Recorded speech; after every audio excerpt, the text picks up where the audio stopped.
Je lis du livre de Genèse, chapitre 27, au verset 46, ce qui suit. Rebecca dit à Isaac, « Je suis dégoûté de la vie à cause des filles de Heth. Si Jacob prend une femme comme celle-ci parmi les filles de Heth, parmi les filles du pays, à quoi me sert la vie ?» Manigance, c'est le thème de ce jour. Prions. Seigneur, nous venons au terme de cette journée te dire merci pour tes bienfaits, tes grâces et tes bénédictions. Merci parce que tu veilles sur nous jalousement. Merci pour ta parole qui nous enseigne comment écouter les gens quand ils parlent. Tu nous invites à être prudents comme le serpent et simples comme la colombe. Aide-nous à tirer les leçons. Au nom de Jésus et pour ta gloire éternelle. Amen. Ah, Rebecca, elle a des tours, des contours, des détours. Elle est filée comme un rasoir des deux côtés. C'est une femme que Dieu a donnée à Isaac. Une femme qui était une aide. Une femme qui était appelée à remplir une mission. Être l'une des ancêtres de Jésus de Nazareth. Mais à un moment donné, elle a donné accès au diable qui entrait en elle et qui était une experte en manigance et tricherie. Beaucoup de personnes offrent un sourire, racontent des faits et on leur donne le bon Dieu sans aucune confession. C'est une expression qu'on rencontre aux Antilles. Mais ces personnes sont affûtées et expertes en diabologie. Ésaü ayant décidé de tuer Jacob, son Jacob, elle ne peut pas rester là à attendre qu'il tue son Jacob. Que faire pour sauver la vie de Jacob? Elle se rappelle les circonstances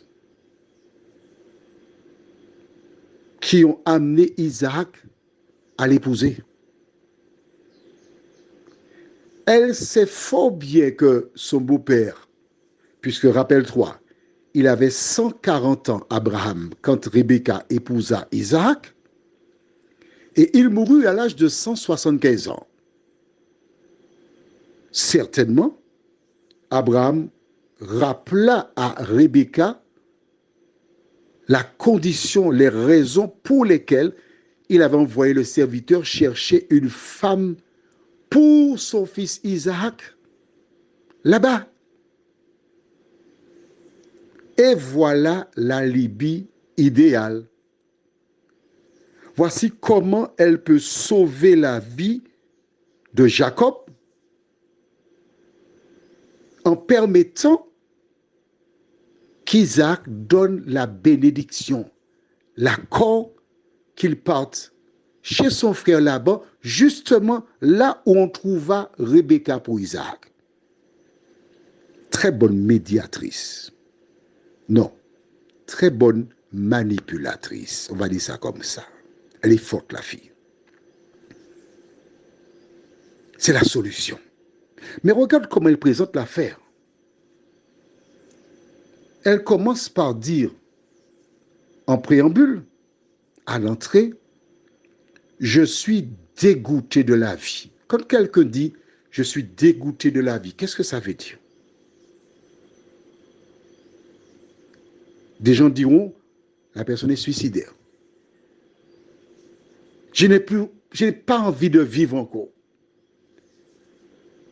Elle éveille l'attention d'Isaac, la curiosité d'Isaac. Mais pourquoi elle dit ça?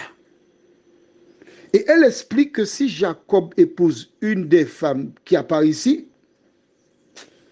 à quoi cela me servira de vivre que Jacob épouse une païenne, une des filles d'ici? Que peut dire Isaac? Il ne peut rien dire. Il est obligé, puisqu'il voit que la tête de l'iceberg. En fait, la position d'Isaac ne lui permet pas non plus de dire grand-chose. Hein? Parce que lorsque tu es aveugle, tu as intérêt à être en paix avec tout le monde.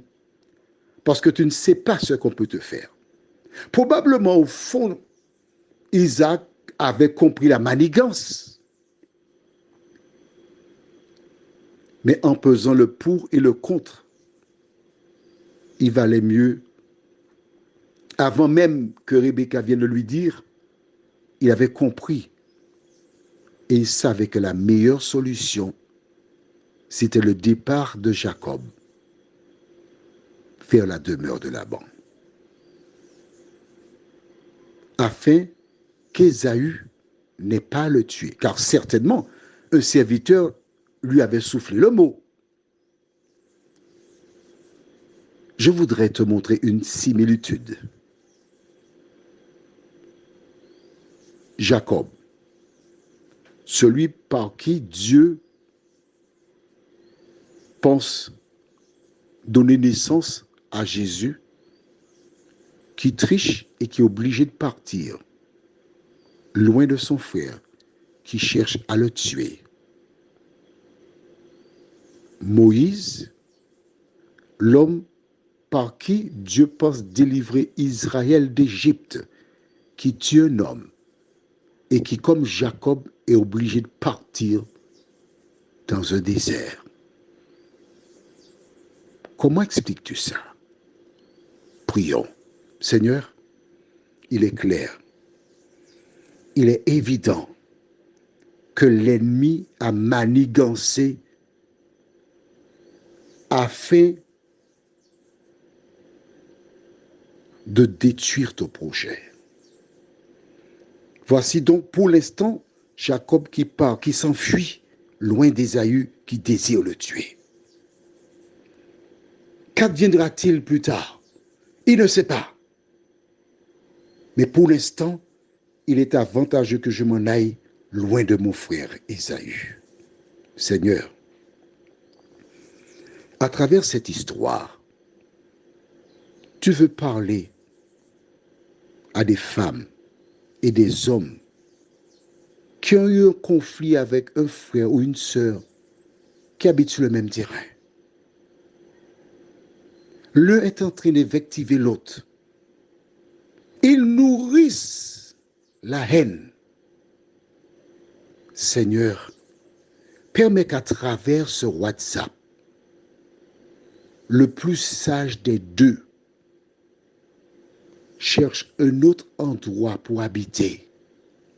Non pas parce qu'il a peur de son frère ou de sa sœur, ou elle a peur de son frère ou de sa sœur, non. Parce que c'est une enfant ou un enfant de l'Éternel des armées. L'enfant de Dieu fait quoi? Jésus déclare, si on veut prendre ton manteau, laisse la tunique. Si on veut te faire 1 kilomètre, fais-en 2. L'enfant de Dieu, c'est quelqu'un qui recherche la paix. Et qui sait, si ce n'est pas spécialement pour toi que Dieu m'a inspiré pour réaliser ce WhatsApp. Prions.